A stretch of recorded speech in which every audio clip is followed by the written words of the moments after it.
이번엔 미국의 또 다른 주 플로리다에 대해 볼 텐데요. 인구는 미국에서 세 번째로 많으며 전체 GDP는 미국에서 다섯 번째인 큰 주이고 특히 1900년대 이후 가장 빠르게 성장한 주이기도 합니다. 또 미국에서 가장 주택과 자동차 보험료가 높은 주인데 주택보험의 경우 미국 평균보다 무려 4배나 높고 주택 임대료 또한 미국에서 가장 큰 폭으로 상승하고 있는 주이기도 합니다. 그런데도 왜 이렇게 많은 사람들이 살고 있을까요? 오늘은 이 플로리다의 복잡다단한 모습에 대해 알아보도록 하죠. 먼저 지리부터 이해를 하고 갈까요? 간단히 나누어 본다면 양쪽의 멕시코만, 대서양과 마주한 해안 쪽의 저지대, 그리고 내륙의 고원으로 나누어 볼 수 있겠습니다. 이게 근데 말이 내륙 고원이지 가장 높은 고도는 105m로 즉 미국 전체 주에서도 거의 가장 낮은 고도를 가진 저지대에 위치한 주 중 한 곳이란 것입니다. 기후적으로 보면 가장 남단은 열대 기후고 그 위쪽은 대부분 아열대이죠. 그도 그럴 것이 미국에서 가장 적도와 가까운 주이기도 하거든요. 그래서 미국에서 가장 따뜻한 주로 2023년의 경우 연간 평균 온도 23도로 전체 주에서 가장 높았는데 이는 평균일 뿐이고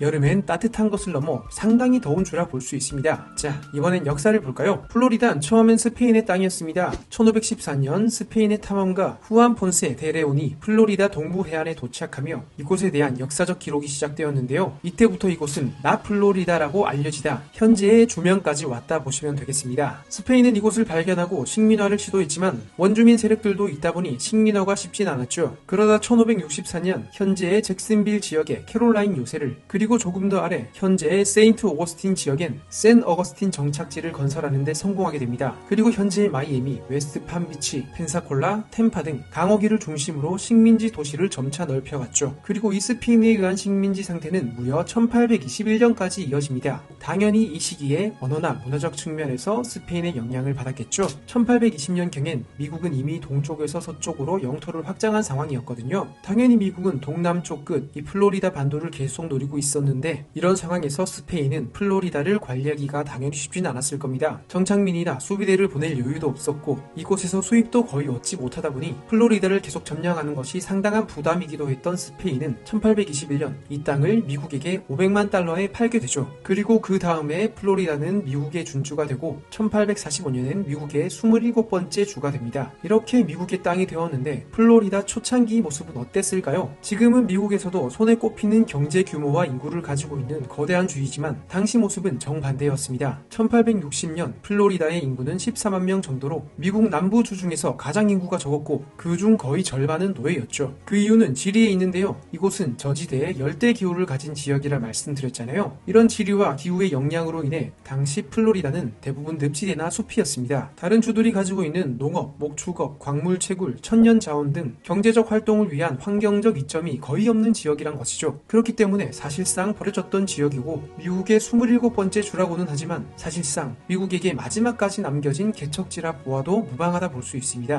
그런데 지금은 완전히 다른 주가 되었잖아요. 이게 플로리다만의 독특하고 놀라운 부분이라 볼 수 있을 것 같은데 이 변화는 미국식 자본주의가 반영된 결과이지 않나 싶은데 어떤 과정이었는지 함께 보시죠. 플로리다 변화에 초석을 깐 인물들은 기업가들인데요. 스탠다드 오일의 창립자 헨리 플래글러, 철도 사업가 헨리 플랜트, 부동산 개발업자 해밀턴 디스턴 같은 사람들이었습니다. 미국 남북 전쟁이 끝난 후 이 기업가들은 늪지대에 버려진 땅이었던 남부 플로리다의 경제적 부흥을 확신했던 것 같습니다. 이들은 이 버려진 숲과 늪지대를 개간하고 플로리다 해안을 따라 철도를 건설하게 됩니다. 예를 들어 플래글러는 1888년 플로리다 세인트 어거스틴에 콘세드 레온 호텔을 건설하게 되고 이 호텔은 곧바로 좋은 성과를 내었죠. 이 호텔 사업으로 성공을 맛본 플래글러는 이후 세인트 존슨 강을 가로지르는 철도 교량을 건설하고 오르몬드 호텔을 구입하게 됩니다. 이후에 또 알카자르 호텔 그리고 팜비치 호숫가에 객실만 1100개인 엄청난 규모의 로얄 포인시아나 호텔을 짓고 1894년엔 웨스트 팜비치 쪽까지 철도를 확장하게 되었죠. 플로리다의 동부 해안을 따라 철도가 연결된 것입니다. 헨리 플랜트 역시 주 전역에 여러 철도들을 건설하고 1887년 샌포드의 피코 호텔을 시작으로 여러 호텔을 건설하거나 구입해 나갔습니다. 이런 철도 확장을 위한 토지 구입, 또 플로리다에서 새롭게 생기거나 발전해 나가는 여러 마을과 도시 건설 과정 등에선 부동산 업자 해밀턴 디스턴이 투자를 하여 발전을 촉진시켰죠. 또 이런 철도 건설과 부동산 개발이 이루어짐과 동시에 함께 진행된 것이 바로 플로리다 남부의 거대한 열대 습지였던 에버글레이즈 지역 개발인데요. 이 습지의 잠재력을 알아본 기업가들이 이 버려진 곳을 개발하여 활용하고자 한 것입니다. 해밀턴 디스턴도 1881년 무려 16,000제곱킬로미터의 토지를 구입하고 세인트 클라우드 근처 근처에서 운하를 건설하기 시작했죠. 이렇게 철도, 호텔, 부동산의 확장과 함께 거대 습지였던 에버글레이즈 지역에 운하와 같은 거대 관계 시설들이 만들어져 배수와 지역 개발이 이루어졌고, 지도로 보시는 것처럼 과거엔 물이 가득했던 지역들이 지금은 대부분 토지로 바뀐 것을 보실 수 있습니다. 이런 과정들을 보면 재벌 기업가들의 이익을 위한 여러 사업들이 결과적으로는 이 플로리다의 정체성을 완전히 바꾸게 되었죠. 따뜻한 날씨를 가지고 있지만 늪지대여서 쓸모가 없었는데 이제 그곳엔 호텔과 인프라가 생겼잖아요. 대부분 휴양을 위해 따뜻한 나라로 가는 걸 선호하는 것처럼 미국의 부유층들은 이곳을 휴양지로 삼게 됩니다. 단순히 호텔과 리조트를 이용하는 것을 넘어 1900년대부턴 플로리다 부동산 광고를 본 미국 전역의 부유층들이 이곳의 부동산을 구매하게 됩니다. 또 주에서도 플로리다의 사람들을 더 끌어모으기 위해 세금을 낮추고 여러 부동산 규제도 완화하게 됩니다. 이렇다 보니 1900년대 초중반 이곳은 미국인들의 휴양지이자 남부 지역 토지 투기꾼들의 천국이 되며 엄청나게 개발되고 인구 역시 급격하게 성장하게 됩니다. 그러다 히스패닉계 인구가 대폭 늘어나게 되는 계기가 있는데 바로 1950년대 진행된 쿠바 혁명이죠. 쿠바 혁명 이후 혼란한 쿠바 내 상황, 열악한 쿠바의 경제, 높은 빈곤율, 또 카스트로의 독재 등의 이유로 수많은 쿠바인들이 바다를 건너면 바로 만나게 되는 플로리다의 마이애미로 이주를 했죠. 1900년대 마이애미의 히스패닉 인구는 5만 명 정도였는데 20년 후엔 58만 명 정도로 10배 이상 늘어나게 되었고, 그들의 대부분은 쿠바인들이었습니다. 그리고 2차 세계대전이 진행됨에 따라 구담 생산의 수요가 늘어났고 플로리다의 펜사콜라, 잭슨빌, 템파 등의 조선업이 매우 크게 성장을 하게 되죠. 또 플로리다에 공군기지가 들어오게 되고 전후 냉전 시기에도 해안에 접근하기 쉽고 쿠바와도 가깝기에 여러 군사시설들이 들어오게 됩니다. 그리고 1960년대부터는 소련과 우주산업에서 경쟁을 하게 되는데 이 우주산업이 케네디 우주센터와 같은 나사의 여러 시설들이 모여있는 플로리다의 스페이스 코스트를 중심으로 이루어졌고, 이 과정에서 플로리다는 미국의 항공우주산업의 주요 중심지가 되죠. 그리고 세계대전 이후 플로리다 성장에 큰 영향을 준 또 다른 사건이 있었는데 바로 에어컨의 발달입니다. 이제 전력만 공급되면 플로리다의 무더위에서 벗어날 수 있게 된 것이죠.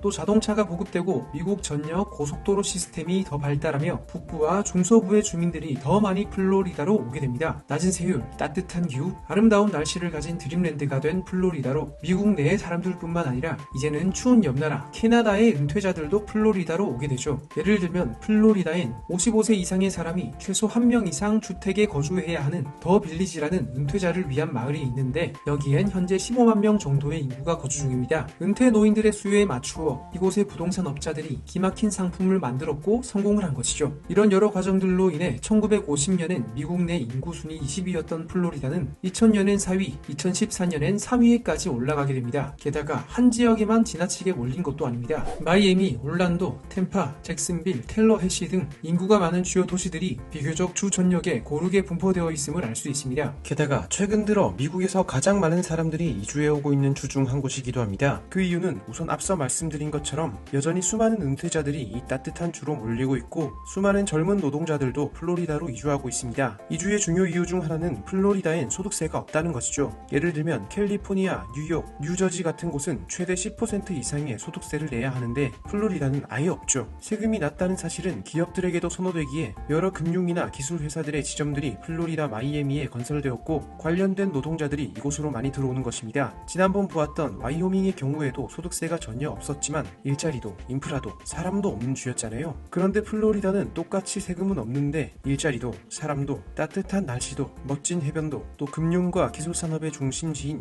뉴욕이나 캘리포니아보다 생활비도 훨씬 싸다 보니 플로리다로 오지 않을 이유가 없는 것이죠. 자본으로 인해 상당히 극적으로 성장해온 플로리다이지만 분명 위험 요소도 있는데요. 어떤 것들이 있는지 한번 살펴보죠. 먼저 자연재해에 취약합니다. 미국 남쪽에 위치하여 따뜻한 기후를 가지고 있고 미국 본토에서 가장 긴 해안선을 끼고 있어 아름다운 해변을 가진 플로리다이지만 그로 인해 허리케인과 홍수라는 자연재해에 노출되어 있습니다. 적도 부근에서 발생한 허리케인이 카리브해나 멕시코만을 거쳐 만나게 되는 것이 바로 이 플로리다로 허리케인으로 인해 플로리다에서 10,000명 이상의 사망자가 발생하기도 했고 2023년에도 이달리아 허리케인으로 12명이 사망을 했죠. 이런 상황이다 보니 미국 내에서 가장 주택과 자동차 보험료가 높은 것입니다. 다음으로 산업에서의 위험 요소를 보죠. 플로리다의 가장 큰 산업이라 하면 관광, 농업, 부동산인데요. 관광업의 경우 코로나와 같은 외부적 요인의 영향을 많이 받다 보니 비교적 안정성은 낮다고 볼 수 있고 게다가 부동산과 건설 산업은 무한대로 발전할 수는 없기에 언젠가 거품이 빠지는 순간 큰 위험에 처할 수도 있다는 것입니다. 또 부동산이나 관광 산업은 일자리는 많이 만들어낼 수는 있지만 질 높은 일자리 제공은 어렵습니다. 그에 따라 빈부격차도 상당히 높은 편인데요. 있는데요. 플로리다의 상위 1%와 하위 99%의 소득 비율은 미국에서 두 번째로 높고 상위 10%와 하위 90%의 소득 비율은 전국에서 가장 높은 수치를 보이는데, 이를 보면 미국에서도 손꼽힐 정도로 경제적인 불평등이 존재하는 주라 볼 수 있습니다. 플로리다 동부 해안에 있는 팜비치엔 억만장자들의 부동산이 모여 있는데요. 정말 세계 최고 부자들의 별장들이 모여 있는 곳이라 보아도 무방합니다. 올해 이곳에 새로 들어온 인물 중 한 명은 영국 축구팀 맨체스터 유나이티드의 대주주인 글레이저 가문의 아브람 글레이저도 있죠. 이런 거대 부자들도 있지만 상당수의 사람들은 부동산 산업을 위한 수많은 건물들을 만들고 완성된 건물의 청소나 관리를 맡기도 하며, 또 관광업에선 여러 서비스 활동이나 레스토랑에서 요리나 서빙과 같은 일을 하기도 하죠. 이런 상황이다 보니 플로리다의 실업률은 낮은 편이라 볼 수 있지만 불평등 지수는 높은 것입니다. 또 전체 경제 크기는 미국 5위권이라 말씀드렸는데 1인당 GDP는 7만 달러 수준에 미국 주중에선 36위 정도로 꽤나 낮은 수준을 보이고 있습니다. 또 다른 문제는 물입니다. 아까 플로리다는 대규모 관계 사업으로 물을 빼내고 토지를 늘렸다 말씀드렸잖아요. 여러 폭포와 강둑을 폭파하고 인공적인 수로를 만들었기에 물이 있는 지역의 폭과 깊이는 당연히 줄어들었죠. 이 때문에 당장의 토지는 늘어났지만 인구가 늘어남에 따라 물 수요가 점차 많아지다 보니 물이 점차 부족해지게 됩니다. 게다가 지구의 해수면은 계속 상승하고 있는데 플로리다는 미국에서 거의 가장 낮은 지대의 주이잖아요.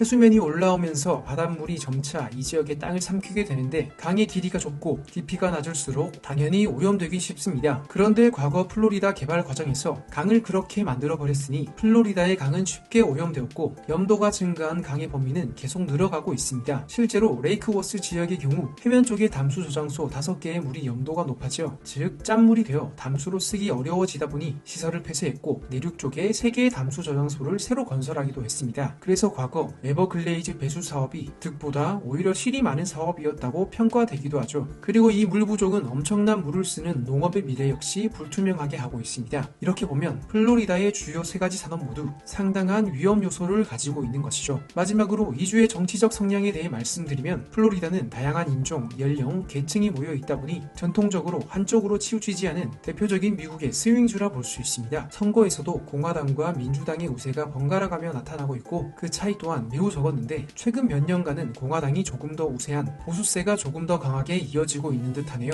이렇게 이번 영상에선 미국 플로리다주에 대해 보았는데 자본주의가 만들어낸 거대한 드림랜드이자 급격한 성장에 따른 여러 위험과 부작용도 있는 주인 것 같습니다. 영상이 여러분에게 유익했길 바랍니다. 시청 고맙습니다.